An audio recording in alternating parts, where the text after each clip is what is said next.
ನಾನು ಒಂದು ಮಾತು ಹೇಳಕ್ಕೆ ಇಷ್ಟಪಡ್ತೀನಿ.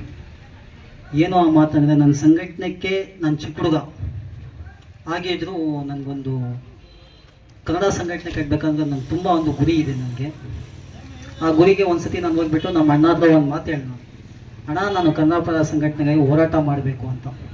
ಆಯಿತು, ನಾವು ನಿಮ್ಗೇನು ಅಡ್ಡಿ ಹೇಳಲ್ಲಪ್ಪ, ಆಯಿತು ನಾನೇ ಸಂಘಟನೆ ಕಟ್ಕೊಡ್ತೀನಿ, ನೀನೇ ಇದು ಮಾಡ್ಕೊ, ನೀನೇ ನೇಮಕ ಮಾಡ್ಕೊ, ನೀನೇ ಎಲ್ಲರಿಗೂ ಇದು ಮಾಡ್ಕೊಂಡ್ಬಿಟ್ಟು ಸಂಘಟನೆ ಕಟ್ಟು ಅಂತ ನನಗೊಂದು ಶಕ್ತಿ ತುಂಬಿದ್ರು. ಅದೇ ಶಕ್ತಿಯಾಗಿ ನಾನು ಈಗ ಸಂಘಟನೆ ಕಟ್ಕೊಂಡು ಹೋಗ್ತಾ ಇದ್ದೀನಿ. ಆದರೂ ನನಗೆ ಏಜ್ 21. ನಾನು ಹಲವಾರು ಹೋರಾಟಗಳನ್ನು ಮಾಡಿದ್ದೀನಿ. ಮತ್ತು ಅದೇ ರೀತಿ ನಾನು ಒಂದು ಹೇಳೋಕ್ಕೆ ಇಷ್ಟಪಡ್ತೀನಿ. ಏನಂದ್ರಪ್ಪ ಅಂದರೆ ನಸಿತ್ರಿ ಬೆಟ್ಟದ ಹತ್ರ ಒಂದು ಧ್ವಜಾರೋಹಣವನ್ನು ಹಾಕಿದ್ದೀನಿ. ಅದು ನಾನೇ ಹಾಕಿರೋದು, ಅದು ನನ್ನ ಇದರಲ್ಲಿನೇ ಆಗಿರೋದು. ನವೆಂಬರ್ 1ಗೆ ಅದು ಆಗಿದೆ.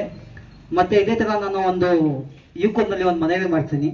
ಏನಂದರೆ ಎಲ್ಲ ಯುವಕರೇ ಇರಬೇಕು ಸಂಘಟನೆ ಕಟ್ಟಬೇಕಂದ್ರೆ, ಕನ್ನಡ ಪರ ಸಂಘಟನೆ ಕಟ್ಟಬೇಕಂದ್ರೆ ಎಲ್ಲ ಯುವಕರು ಇದ್ದರೆ ನಮಗೂ ಸ್ವಲ್ಪ ಒಳ್ಳೇದಾಗುತ್ತೆ. ಗಡಿ ಭಾಗ ಆಗಿರೋದ್ರಿಂದ ನನ್ನ ನವಾಜ್ಗೆ ಒಂದು ಮಾತು ಹೇಳಿ, ನಾನು ಒಂದು 3 ದಿವಸ ಮುಂಚೆ ನಾನು ನವಾಜ್ ಮಾತಾಡಿದೆ. ನವಾಜ್ ನಮ್ಮ ಸಂಘಟನೆ ಬಾಪ, ಆಯಿತು ನಾನು ಬಂದುಬಿಟ್ಟು ನಿಮ್ಗೆ ಏನು ಬೇಕೋ ನಾನು ಇದು ಮಾಡ್ತೀನಿ ಅಂತ ನಮ್ಮ ನವಾಜ್ ಒಂದು ಮಾತು ಹೇಳಿದ್ರು. ಆಯ್ತಪ್ಪ, ನಿಮ್ಗೆ ಗುಂಕಲ್ ಪಂಚಾಯತಿ ಆಗಿ ಅಧ್ಯಕ್ಷರಾಗಿ ನೇಮಕ ನಾನು ಮಾಡಿಸ್ತೀನಿ ಅಂತ ಹೇಳ್ಬಿಟ್ಟು ನಮ್ಮ ಸಂಸ್ಥಾಪಕರ ಹತ್ರ ನಾನು ಮಾತಾಡಿ, ಆಯ್ತಪ್ಪ ನೀನು ಏನು ಮಾಡ್ತೀವಿ ಅದು ಮಾಡಪ್ಪ, ನಾವು ನಿಮ್ಗೆ ಯಾವತ್ತೂ ನಮ್ಮ ಸಹಕಾರ ಕೊಡ್ತೀವಿ ಅಂತ ಹೇಳಿದ್ರು.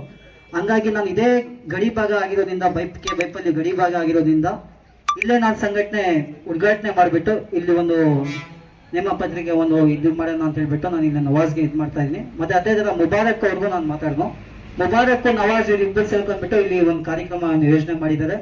ಮತ್ತು ಅದೇ ಥರ ನಾನು ನವಾಜ್ಗೆ ಒಂದು ಮನವಿ ಮಾಡ್ತೀನಿ, ಎಲ್ಲ ಯುವಕರಿಗೆ ಎಷ್ಟು ನೀವು ಗುಂಕಲ್ ಪಂಚಾಯಿತಿ ತಗೊಂಡ್ಬೋದು ಅಧ್ಯಕ್ಷರು, ಎಲ್ಲ ಕಡೆ ನೀವು ಸಂಘಟನೆ ಕಟ್ಟಬೇಕು ಗಡಿ ಭಾಗ ಆಗಿರೋದ್ರಿಂದ. ಮತ್ತೆ ಇನ್ನ ಒಂದು ಮಾತು ಹೇಳ್ತೀನಿ ನೋಡಿ, ಸರ್ಕಾರಿ ಶಾಲೆಗಳಾಗಿರ್ಬೋದು, ಪ್ರತಿ ಒಂದು ಶಾಲೆನಲ್ಲಿ ನಾವು ಆಲ್ರೆಡಿ ಇದು ಆಗಿದೆ, ಮಕ್ಕಳೇ ಹೋಗ್ತಾ ಇಲ್ಲ. ಯಾವ ಶಾಲೆಗೆ ಹೋದ್ರೂ ಮಕ್ಕಳೇ ಇಲ್ಲ. ಕನ್ನಡ ಶಾಲೆನಲ್ಲಿ ಯಾವ ಶಾಲೆಗೆ ಹೋದ್ರೂ ಮಕ್ಕಳೇನೇ ಇಲ್ಲ. ಒಂದು 10 ಜನ ಇಲ್ಲ 15 ಜನ ಅಷ್ಟೇ ಇದ್ದಾರೆ. ನಾವು ಕನ್ನಡ ಪರ ಸಂಘಟನೆಗಳು ಎಲ್ಲ ಸೇರಿ ಶಾಲೆಗಳು, ಕನ್ನಡ ಶಾಲೆಗಳು ಉಳಿಸ್ಬೇಕು ಅಂತ ಈ ಸಂದರ್ಭದಲ್ಲಿ ಒಂದು 4 ಮಾತು ಹೇಳ್ಬಿಟ್ಟು ಮುಗಿಸ್ತಾ ಇದ್ದೀನಿ.